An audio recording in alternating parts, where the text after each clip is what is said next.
안녕하십니까, 옥승현입니다. 오늘은 1학기의 마지막 강의 영상이 될 것 같습니다. 그동안 정말 수고 많으셨습니다. 오늘 우리가 다룰 주제는 적분 단원에서도 속도와 거리, 여러분들 교재 177페이지의 내용입니다. 지난 시간에 배웠던 내용을 살펴보도록 하죠.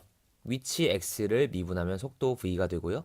속도 v를 미분하면 가속도 a가 된다고 했습니다. 미분의 역연산이 뭐죠? 적분이죠. 자, 그래서 우리는 가속도를 이용해서 속도를 구할 수 있고 속도를 이용해서 위치를 구할 수 있습니다. 무엇을 이용해서요? 그렇죠. 적분을 이용해서. 그래서 우리는 오늘 속도식을 이용하고 이 녀석을 적분해서 위치를 구해내는 작업을 할 것입니다. 자, 두 번째 내용은 중요한 내용은 뭐였냐면 속도 v가 0보다 크면 운동 방향이 위쪽, 오른쪽, 그러니까 양의 방향이었다는 거죠. 반대로 속도가 0보다 작을 때는 음의 방향으로 운동을 한다라고 했습니다. 본격적인 개념 공부에 앞서서 여러분들은 위치 변화량과 움직인 거리의 차이점을 이해하셔야 합니다. 수직선상에 있는 점 P의 움직임이 다음과 같다고 할게요. 처음에 0초일 때는 가만히 있다가 다음 5초 동안 오른쪽으로 10m만큼, 그리고 다음 5초 동안, 그러니까 10초가 될 때까지 왼쪽으로 20m만큼, 그리고 다음 5초간 오른쪽으로 7m만큼 이동하였다고 할 때 그때의 위치 변화량과 움직인 거리를 구해보도록 할게요. 위치 변화량이라고 하는 것은 말 그대로 처음 위치와 맨 마지막 위치의 차이를 구하면 되는 거예요. 오른쪽으로 10m, 왼쪽으로 20m, 다시 오른쪽으로 7m만큼 이동을 했기 때문에 맨 마지막의 15초일 때의 위치는 0초일 때보다 얼마만큼? 왼쪽으로 3m만큼 이동이 되어 있을 것입니다. 다시 말해서 위치가 음의 방향으로 3m만큼 이동되어 있다. 그래서 우리 이 위치 변화량은 마이너스 3m라고 얘기할 수 있을 겁니다. 근데 어떻게 구하면 되냐면 처음에는 오른쪽으로 10m만큼 이동했잖아요. 그렇죠? 오른쪽이니까 양수로 처리하시면 되고 다음 5초 동안은 왼쪽으로 20m만큼 갔으니까 20m 앞에 마이너스를 붙여주시면 돼요. 다음 5초 동안은 오른쪽으로 7m만큼 갔으니까 플러스 해주면 되겠죠. 이런 식으로 위치 변화량을 구하면 됩니다. 그리고요, 움직인 거리라고 하는 것은 결국은 진짜로 움직인 양을 구하면 되는 겁니다. 오른쪽으로 10m, 왼쪽으로 20m, 오른쪽으로 7m. 우리가 총 이동한 거리를 생각해 보세요. 여러분들 거리라고 하는 건 음의 값을 가질 수가 없죠. 그렇죠. 그래서 10m, 20m, 7m를 모조리 더해 주시면 됩니다. 그래서 움직인 거리는 37m가 되겠죠. 여러분들 과학에서 배우시는 그런 내용이라고 보시면 돼요. 위치 변화량이라고 하는 개념은 벡터의 개념이다. 양도 있지만 방향도 있다. 근데 움직인 거리라고 하는 것은 양만이 있다. 스칼라의 개념입니다. 자, 그러면 본격적으로 개념 설명에 들어가도록 하겠습니다. 수직선 위를 움직이는 점 P의 시각 T에서의 속도가 VT이고요. 시각 T는 A에서의 위치가 X0라고 할 때 1번은 조금 있다가 예제 1번을 통해서 확인을 하도록 하고요. 2번, 3번 내용만 보겠습니다. 시각 T는 A에서 T는 B까지 점 P의 위치 변화량은 VT 속도를 A부터 B까지 적분하면 됩니다. 아까 전에 속도가 플러스면 운동 방향이 양의 방향이고 속도가 마이너스면 운동 방향이 음의 방향이라고 그랬죠. 근데 그 양을 적분으로 설명할 수 있다는 겁니다. 이 그래프를 한번 보시도록 하죠. 지금 속도 여기 A부터 C까지는 속도가 플러스니까 오른쪽으로 처음에 움직이고 있었을 거예요. 오른쪽으로 가다가 다시 C초부터 D초일 때까지는 왼쪽으로 가고 있잖아요. 그렇죠? 그리고 다시 D부터 B까지는 오른쪽으로 갑니다. 자, 그러면 여기 만약에 이 부분의 넓이가 만약에 5였고 이 부분의 넓이가 7이었고 이 부분의 넓이가 3이었다고 하죠. 그러면 우리 위치 변화량은 어떻게 구한다? 오른쪽은 플러스 5, 그리고 왼쪽으로 가면 마이너스 7, 다시 오른쪽으로 가면 플러스 3 이런 식으로 구했었잖아요. 자, 그러면 이제 1 하면 되는데 그냥 적분한 거랑 같지 않겠습니까? 우리 적분은 그 x축보다 아래쪽에 있으면, 그러니까 가로선보다 아래쪽에 있으면 마이너스라고 된다 그랬잖아요. 위치 변화량은 그 아래쪽에 있는 것은 마이너스라고 처리를 하죠. 왼쪽으로 움직이고 아래쪽으로 움직이는 건 마이너스로 처리를 합니다. 그러니까 그냥 적분하면 되는 겁니다.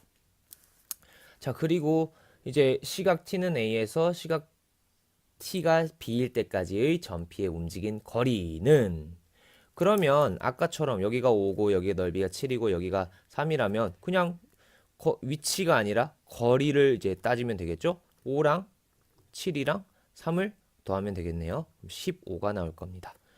네. 그래서 이 넓이를 그냥 더하기만 하면 되니까 넓이 구하는 공식인 여기 VT에다가 절대값 기호만 씌워주면 넓이 구하는 공식이 나오고, 그게 바로 움직인 거리가 될 것입니다. 178페이지의 예제 1번을 풀어보도록 하죠. 좌표가 4인 점에서 출발을 했다고 합니다. 출발할 때의 시각은 0초겠죠. 수직선 위 움직이는 전피의 속도가 t에서의 속도가 t의 제곱 마이너스 2t라고 주어져 있다. 1번 봅시다. 시각 k에서의 전피의 위치 x. 아까 이제 위치라고 하는 것은 속도를 적분하면 된다고 얘기를 했어요. 그래서 요 xt, 위치도 이제 시간에 관한 식일 거니까 적분을 하겠습니다. vt를 적분하도록 하죠. 자, 그런데 시작 언제부터 시작? 그치, 0초일 때부터 시작을 했고, 나는 지금 k에서가 궁금하니까 k라고 하면 되겠죠. 자, 적분하겠습니다. 0부터 k까지 t의 제곱 마이너스 2t dt. 자, 그러면 3분의 1 t의 세제곱 마이너스 t의 제곱 0부터 k까지 k 집어넣으면 3분의 1 k의 세제곱 마이너스 k제곱 이렇게 될 겁니다. 다시 말하면 만약에 k가 1이라고 해봅시다. 그러니까 1초일 때의 전피의 위치는 여기다가 2를 대입하시면 되는 거예요. 그런 식으로 생각하면 k에다가 0을 집어넣으면 딱 출발 지점에서의 전피의 위치를 알 수 있겠죠. 그래서 k에다가 0을 집어넣으면 뭔가 이상합니다. 0을 집어넣으면 얼마가 나오죠? 0이 나옵니다. 선생님이 근데 잘못한 부분이 있네요. t초일 때의 x가 아니고 k초일 때의 x니까 xk라고 써야 맞겠죠. 자, 다시 0을 집어넣으면 딱 출발할 때의 위치가 나와야 돼요. 근데 0 집어넣었더니 0이 나왔습니다. 아까 t가 0일 때 좌표가 얼마라 그랬더라? 4라 그랬었죠. 네. 왜 이런 일이 일어나냐면요. 아까 우리가 2번에서 살펴본 건 위치의 변화량이었습니다. 어떤 출발 지점에 대한 얘기는 없고 출발 지점과 마지막 지점의 차이만을 알려주고 있죠. 그러니까 출발 지점에 대한 정보가 없는 거예요.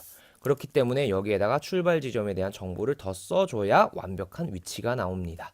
그래서 플러스 4까지 해주셔야 제대로 된 K에서의 위치가 나오는 겁니다. 그래서 우리는 첫 번째 동그라미 1번을 얘기할 수 있는 거죠. 시각 T에서의 전피의 위치는 A초부터 지금 A초일 때 위치가 X0라고 했잖아요. A초부터 T초까지의 변화량을 구하긴 구하는데 첫 위치까지 더해줘야 된다는 거예요. 딱 하필이면 A초일 때 X0에 있었기 때문에 X0를 더해주면 된다. A부터 T까지 VT, DT는 A초부터 T초까지의 위치 변화량을 의미한다. 첫 위치에다가 위치 변화량 의미하면 딱 나중에 T에서의 위치가 나오겠죠. 이어서 2번과 3번의 문제를 풀어보도록 하겠습니다. 네, 너무 간단한 문제네요. 1초부터 3초 때까지의 전피의 위치 변화량 그냥 공식에 집어넣으시면 됩니다.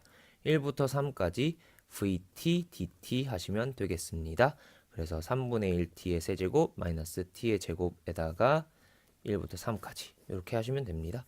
자, 계산은 자, 처음에 이제 9 빼기 9로 되고요. 1 집어넣으면 3분의 1 마이너스 1 2를 빼주면 되겠네요. 자, 계산을 하면 3분의 2라는 결론을 얻을 수 있겠습니다. 자, 3번입니다. 1일 때부터 3일 때까지의 전피가 움직인 거리를 구하라 그랬어요. 움직인 거리는 위치 변화량이 아니고 플러스 값만, 스칼라 값만 가져야 되기 때문에 1부터 3까지 VT를 적분하는 게 아니고 절대값 VT를 적분해야만 합니다. 자, 그러면 결국은 이것은 1부터 플러스일 때랑 마이너스일 때랑 구분해서 적분을 해줘야 되는 거예요. VT가 t의 제곱 마이너스 2t라고 얘기를 했잖아요. 이거 그래프 한번 그려보도록 하죠. t축, 그 다음에 vt축 하면 얘가 또 0일 때랑 2일 때 0의 값을 가지니까 0,0과 2,0을 가지고 2차 함수고 최고차의 개수가 플러스니까 아래로 블록입니다. 물론 시간은 양수만 가질 수 있기 때문에 왼쪽에는 그림이 그려지지 않겠죠. 자, 그럼 처음에 마이너스였다가 다시 플러스가 되는 거예요. 그러니까 점 P는 왼쪽으로 갔다가 오른쪽으로 가는 그런 운동을 가지는 거예요. 자, 처음에 이제 그러니까 처음 2초 동안은 음수 쪽에 음수가 나오겠네요. 그러면 1부터 2까지 VT를 적분을 하면 안 되고 VT의 절대값인 마이너스 VT를 적분해 주셔야 됩니다. 그 다음에 2부터 3까지 그냥 VT, DT 이렇게 해주시면 되겠네요. 자세한 계산은 생략하도록 하겠습니다. 정답은 2가 나옵니다. 179페이지의 예제 2번 살펴보겠습니다. 지면에서 그러니까 처음 시작점이 위치가 0이라는 소리겠죠. 30m/s 속도로 위로 던졌다. 그때 t초후의 속도가 이렇게 주어졌다고 합니다. 2초 후 야구공의 지면으로부터의 높이를 구하라 라고 했는데 일단은 t초 후의 높이를 구해보도록 하죠. xt를 구해보도록 하겠습니다. 자, 그러면 0부터 t까지 속도를 적분하면 되고요. 그리고 딱 시작할 때 0초일 때의 높이를 써주셔야 되겠죠. 위치를. 근데 아까 지면 0이라고 했겠죠. 0이라고 하면 되겠죠. 자, 그냥 적분하시면 되겠네요. 0부터 t까지 30-10t를 이렇게 하시면 되고요. 결국은 30t-5t의 제곱이 나오겠습니다. 단위 살려서 m/s 붙여주시고요. 궁금했던 건 2초 후였기 때문에 t에다가 2를 대입하시면 되겠죠. 결국 x2, 2초일 때의 높이는 30 곱하기 2 마이너스 5 곱하기 2의 제곱 하시면 이제 40이라는 결론을 얻어낼 수 있을 것 같습니다. 40m. 자, 이어서 2번 풀어보도록 하죠. 공을 던진 후에 처음 5초 동안 야구공이 움직인 거리를 구하라고 했습니다. 자, 그러면 이제 거리는 0부터 5까지 속도를 적분하는 게 아니라 속도의 절대값을 적분하면 되겠습니다. 왜냐면 움직인 거리, 스칼라 값을 구하라고 했기 때문에 하면 VT가 언제 플러스고 언제 마이너스인지를 알아야 되겠죠. VT는 아까 30-10t라고 얘기를 했습니다. 자, 이 녀석을 그래프로 그려보면 t, vt 자, 0초일 때는 30이었고요. 기울기가 마이너스 10인 1차 함수니까 이런 식으로 그림을 그리면 되겠죠. 그리고 0이 될 때는 t가 3일 때입니다. 그러니까 처음 3초 동안은 공이 위로 올라가는 거예요. 위로 올라갔다가 3초 동안 3초 후부터는 아래로 떨어진다는 거죠. 이해되시죠? 자, 그러면 얘는 0부터 3까지는 위로 이동하니까 VT를 그냥 적분해 주시면 되고요. 3초부터 5초 때까지는 마이너스 VT를 적분해 주시면 되겠습니다. 자, 마지막 문제니까 쭉 풀어보도록 하죠. 그러면 30-10t dt 플러스 3부터 5까지 10t-30 dt 30t-5t의 제곱 플러스 5t의 제곱 마이너스 30t 3부터 5까지 3 집어넣으면 90 마이너스 45 0은 대입해 하나마나 0이니까 패스 5 집어넣으면 125 마이너스 150 에서 3 집어넣은 것 하면 45에서 90을 뺀 것을 빼면 뒤에 적분값이 나오겠네요. 자, 45 플러스 마이너스 25고요. 이거 하면 마이너스 45, 네, 마이너스 맞으니까 플러스 45 플러스 20 하면 되겠고요. 총 이동한 거리는 65m가 나오게 됐습니다. 자, 수고 많으셨습니다.